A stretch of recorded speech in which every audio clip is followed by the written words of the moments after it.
दूसरे नंबर पर मेरा भोले बाबा, मेरा शंभू, मेरा त्रिकालदर्शी अगर देता है तो आपको जीवन जीने का तरीका और कुछ नया जीवन आपको प्रदान करता है, आपको देता है। तीसरे नंबर पर अगर मेरा शंकर भगवान कुछ देता है तो वो आपके घर में इतना वैभव दे देता है, इतना धन दे देता है कि आप अपनी जिंदगी अलमस्त होकर शिव के आश्रित होकर जी सकते हो। चौथे नंबर पर मेरा शंकर भगवान अगर देता है तो आपके घर में जितना रोग है, जितनी तकलीफें हैं, वो समाप्त कर देता है। और पांचवें नंबर पर पंच परमेश्वर के रूप में, शिव पंचायत के रूप में पांचवें नंबर पर अगर भगवान शंकर देता है तो वो आपके जीवन में आने वाले सारे विघ्नों को, सारी तकलीफों को काटता हुआ शिव अपनी ओर आपको जोड़ने का प्रयास करता है, अपनी ओर लाने का प्रयास करता है।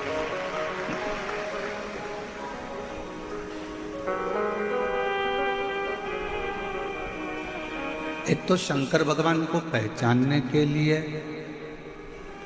शिव जी को जानने के लिए ये जो हमारे नेत्र हैं या हमारी आंखें हैं, इनसे हम भगवान शंकर को जान नहीं सकते।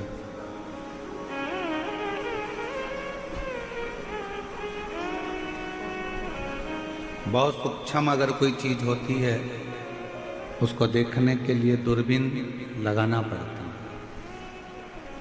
कल एक भाई हमको, परसों के दिन एक भाई छोटा सा चावल का दाना, उस पर महामृत्युंजय लिखा हुआ उन्होंने प्रदान किया और साथ में एक दूरबीन दी कि इस दूरबीन से गुरुजी इन चावल के दाने पर लिखा हुआ महामृत्युंजय आप देख सकते हैं।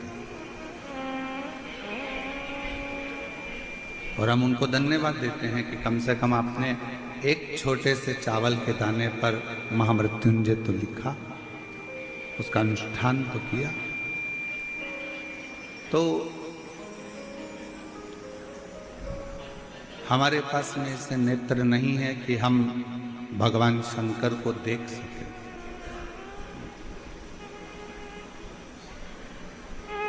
हमारे पास में ऐसी आंखें नहीं है कि हम भगवान शिव को पहचान सके। नेत्र देगा वो उसको पहचानने के लिए, आंखें देगा वो उसको देखने के लिए। एक प्रसंग आता है रेणु भगत का। दक्षिण का रहने वाला है रेणु, और उसकी आंखों से दिखाई नहीं देता, नेत्र विहीन है। बाल्यावस्था से उसकी आंखें रेणु की नहीं है। ईसर गोराशिव महापुराण की कथा में जयपुर की इस धरा से इस रेणु भगत के संवाद से अपन समझें, उसके पास देखने के लिए नेत्र नहीं, पर उसकी मां रेणु भगत की मां रेणु को बाल्यावस्था से ही शंकर के मंदिर तक ले जाते हैं, शिवालय तक, और रेणु शिव को नहीं देख पाता। रेणु भगत की मां ने जो रेणु भगत से कहा, रेणु भगत ने एक दिन मां से कहा, मां मैं तो भगवान शंकर को देख ही नहीं पाता हूं, तो मेरा शिवालय में जाने से फायदा कौन सा। रेणु भगत की मां ने कहा, तू शंकर जी को नहीं देख पाता तो क्या हुआ, शंकर जी तो तुझे देखते हैं, इतने में भी कल्याण है। तू शिवालय तक जा, शंकर जी के मंदिर तक मेरे साथ चल, तू शंकर जी को नहीं देख पाता पर शंकर तो देख सकते।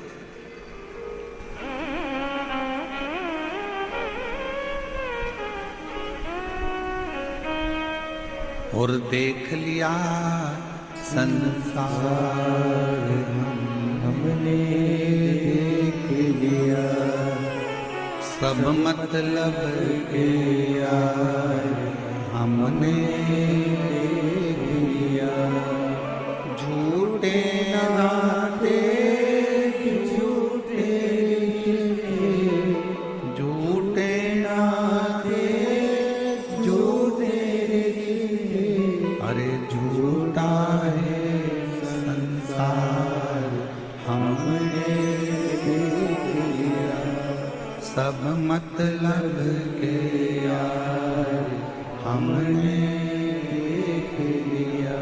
देख लिया संसार हमने देख लिया, सब मतलब के यार हमने देख लिया। रेणु भगत भगवान को नहीं देख पाता। माँ ने कहा कि भले वो ना देख पाए, पर तुम अगर शिव को नहीं देख सकते पर भगवान शंकर तो तुम्हें देख सकता।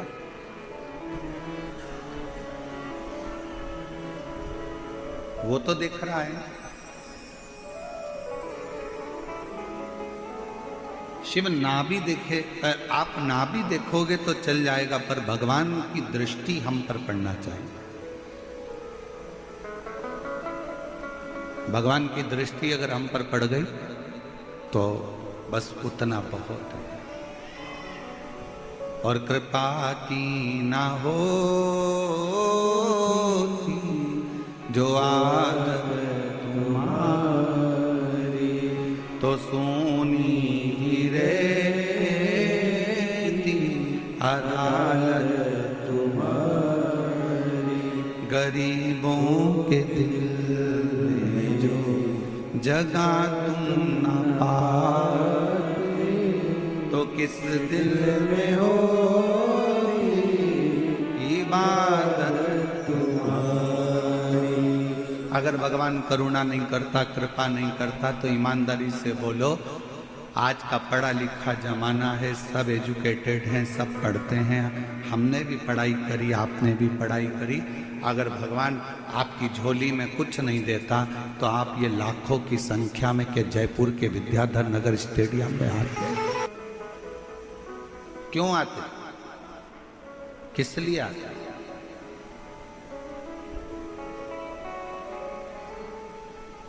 उसने करुणा करी, कृपा करी तो अपन यहां पहुंचे। रेणु भगत ने नेत्रों में ज्योति नहीं है,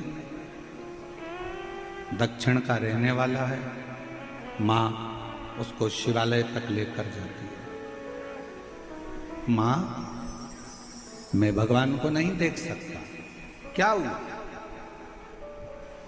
कई माताएं रोडों पर बैठी हुई हैं, कई माताएं पेड़ों के नीचे बैठी हुई हैं, कई माताएं डिवाइडर पर बैठी हैं, कई माताएं गाड़ियों में बैठी हैं। उनको सियोर वाला महाराज नहीं दिख रहा, उनको शिव पुराण भी नजर नहीं आ रही, उनको दिख ही नहीं रहा।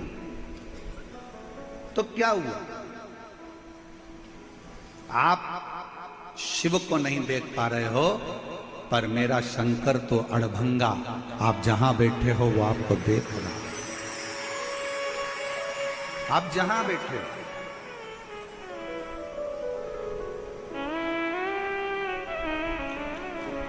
ये पंडाल, सारे पंडाल जितने भी हैं वो रात को 12 बजे पूरी तरह से फुल हो चुके थे।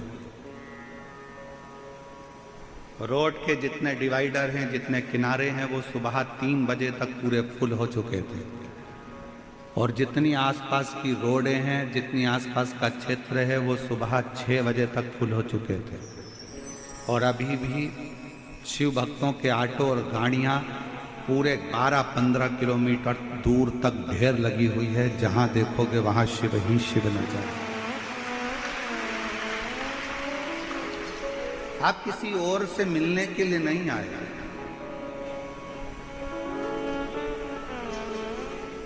आपके कानों में बस केवल शब्द जाना चाहिए शिव महापुराण के, और वो शब्द का स्मरण।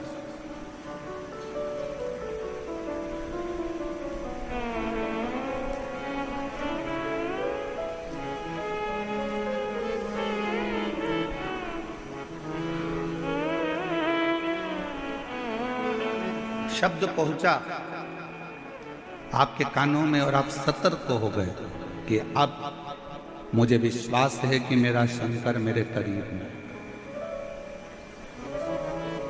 आज भारत सरकार भी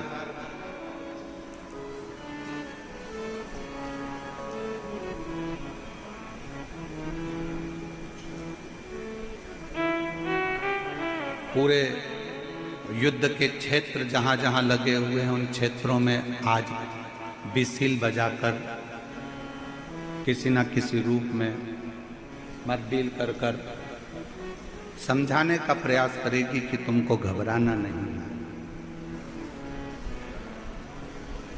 सोशल मीडिया पर कोई गलत प्रचार करे उस पर तुम्हें जाना नहीं है। सोशल मीडिया पर तो लोग शंकर जी का ही गलत प्रचार कर देते हैं। शिव जी के मंदिर में बेलपत्र चढ़ाकर मत खाना। कई लोग रोज प्रदोष आता है, हर प्रदोष पे तुम्हें डरा देते हैं। प्रदोष पे ये चढ़ा दिया, पहले ही शब्द रहता है, गूगल पे सर्च करोगे तो ये करोगे तो ऐसा हो जाएगा। शिव महापुराण में तो कहीं भी नहीं लिखा कि आप शंकर जी को अगर जल नहीं चढ़ाओगे तो अपमान हो जाएगा, या शिव जी को बेलपत्र नहीं चढ़ाओगे तो अपमान हो जाएगा, या प्रदोष पर कुछ गलती कर दोगे तो भोलेनाथ नाराज हो जाएंगे, या सोमवार के व्रत में कोई कमी रह जाएगी तो शिव जी नाराज हो जाएंगे। ये पूरी शिव महापुराण में कहीं नहीं लिखा। शिव महापुराण में तो ये लिखा कि आपको जो आता है, जैसा आता है, आप जैसा कर सकते हो। पशुपति व्रत में तो यहाँ तक कहा गया कि आपको कच्चा पक्का जैसा भोजन बनाना आता है ना, जैसा मीठा प्रसाद बनाना आता है, वैसा लेकर शंकर के मंदिर जाओ। बाजार का प्रसाद पशुपति व्रत में, मीठा पेड़ा, बाजार का लड्डू मिठाई पशुपति व्रत में मंदिर नहीं जाता। आपको मालूम है, अपने को बनाना पड़ता है स्वयं। पशुपति व्रत का एक सबसे बड़ा नियम बस यही है कि अगर पुरुष भी अगर पशुपति व्रत कर रहा है तो प्रसाद वही बनाए। बच्चे पशुपति व्रत कर रहे हैं तो प्रसाद वही बनाए। माँ पशुपति व्रत कर रही है तो माँ बनाएगी, बहू कर रही है तो बहू बनाएगी। पशुपति व्रत का एक नियम सबसे बड़ा यही है कि माँ की अगर थाली जा रही है तो बेटा उस थाली से पूजन नहीं कर सकता। माँ अगर पशुपति व्रत कर रही है और बेटा भी पशुपति व्रत कर रहा है तो माँ अपना प्रसाद खुद बनाए, बेटा अपना प्रसाद खुद बनाए। माँ अपनी थाली खुद लेकर जाए, बेटा अपनी थाली खुद लेकर जाए। दादी भी कर रही है और पोती भी कर रही है तो दादी अपनी थाली ले जाए, दादी अपना प्रसाद बनाए, पोती अपना प्रसाद बनाए, पोती अपनी थाली लेकर जाए। पति अपनी थाली लेकर जाए, पत्नी अपनी थाली लेकर जाए। पशुपति व्रत स्वतः करना पड़ता है, स्वयं। सोशल मीडिया पर बहुत डराएंगे आपको कि ऐसा हो गया वैसा हो गया। वहम में नहीं पड़िएगा, व्यर्थ की बातों में नहीं जाइएगा। जो शासन प्रशासन आपको गाइडलाइन दे, जो सरकार आपको बताए, उसके अनुकूल चलिए, उसके अनुकूल।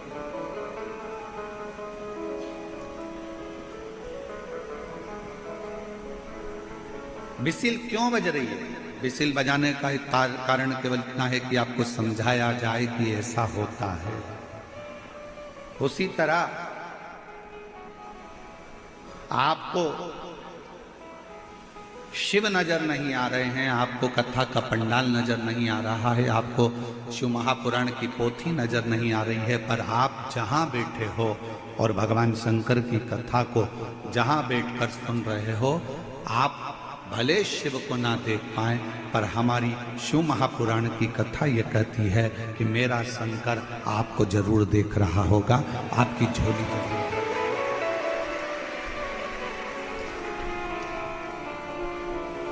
और मैंने तेरे ही भरोसे बाबा, तेरे ही भरोसे हवा में उड़ती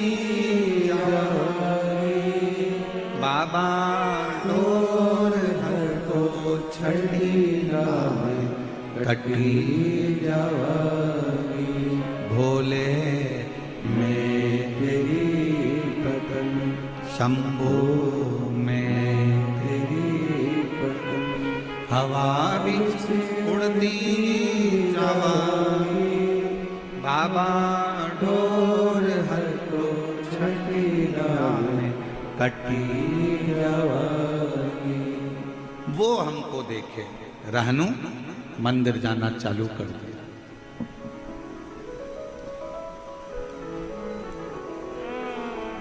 एक बार रहनु के माता पिता रहनु को लेकर मल्लिकार्जुन का दर्शन करने के लिए गए।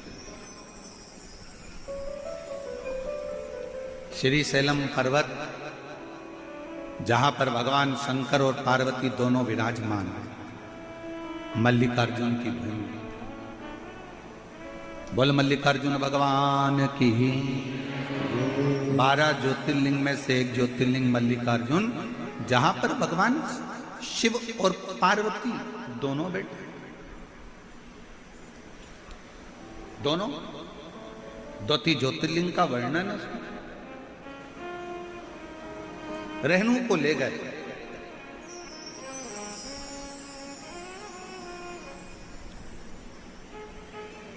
एक स्थान पर रेणु को बिठाया माता पिता ने और कहा, बेटा हम तुम्हारे लिए थोड़ा सा सामग्री लेकर आते हैं, प्रसाद लेकर आते हैं, थोड़ा जल पीने का लेकर आते हैं, तुम्हारे को चिंता करने की जरूरत नहीं है, हम आते हैं। क्यों चिंता करते हो, क्यों टेंशन लेते हो, क्यों विचार करना है?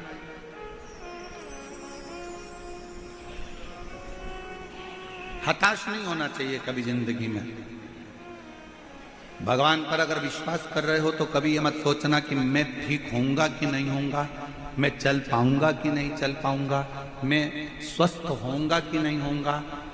जो व्यक्ति के शरीर में गांठ आ जाती है, कहीं चेस्ट में गठान आ गई, कहीं बच्चादानी में गठान आ गई, कहीं पेट में गठान आ गई, कहीं शरीर में गठान आ गई, और डॉक्टर को दिखाने जांचन में आ जाती है कि गांठ हो गई, डॉक्टर न जाने क्या बता देगा, कहीं मुझे बड़ा रोग ना बता दे, कहीं मुझे कैंसर ना बता दे, कहीं मुझे थायराइड की गठान ना बता दे, कहीं मुझे ये ना बता दे।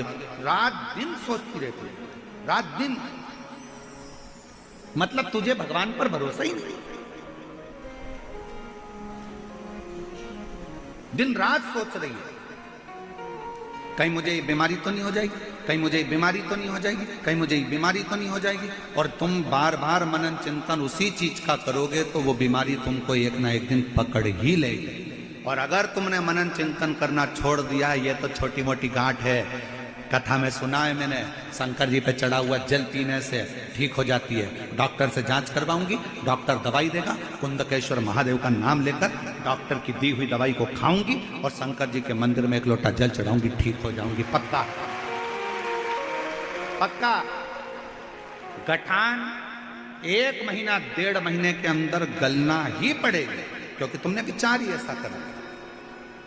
अगर कोई बहू जरा जरा सी बात बोलती है और तुम जरा जरा सी बात में लड़ाई करोगे तो झगड़ा बढ़ता जाएगा। बोलो बढ़ेगा कि नहीं बढ़ेगा? जम के बोलो जरा। बहू अगर कोई भी बात बोल रही है ना और तुम उससे लड़ाई करोगे, झगड़ा करोगे तो झगड़ा बढ़ता चला जाएगा।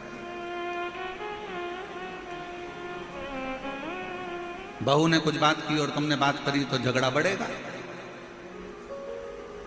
थोड़ी थोड़ी सी बात में अगर तुम बार बार मनन चिंतन करते रहोगे, मनन चिंतन करते रहोगे तो बीमारी बढ़ती जाएगी। अब बहू ने कुछ कहा और तुमने यहां से सुना और यहां से निकाल दिया, उसका जवाब ही नहीं दिया, तो झगड़ा होगा क्या? जम के बोलो जरा। नहीं। बेटे ने कुछ कहा और तुमने उस पर ध्यान ही नहीं दिया तो झगड़ा होगा क्या? नहीं। उसी तरह अगर कुछ शरीर में गांठ आ भी गई है, किडनी लीवर डॉक्टर ने बेकार बता भी दिया है, तो गलत मत सोचो, आप उस पर ध्यान देना थोड़ा कम करो, भगवान का भजन करो, डॉक्टर जो दवाई दे वो खाओ, शरीर की जांचें कराते रहो, जैसा जैसा डॉक्टर बोले वैसा वैसा करते रहो, और शंकर के मंदिर में एक लोटा जल चढ़ाते रहो। जब तुम ध्यान नहीं दोगे तो निश्चित है कि वो बीमारी तुम्हारे अंदर प्रवेश नहीं करेगी, वो बीमारी बाहर निकल जाएगी कि ये मुझे केयर ही नहीं कर रहा है, ये तो मुझे केयर ही नहीं कर रहा है।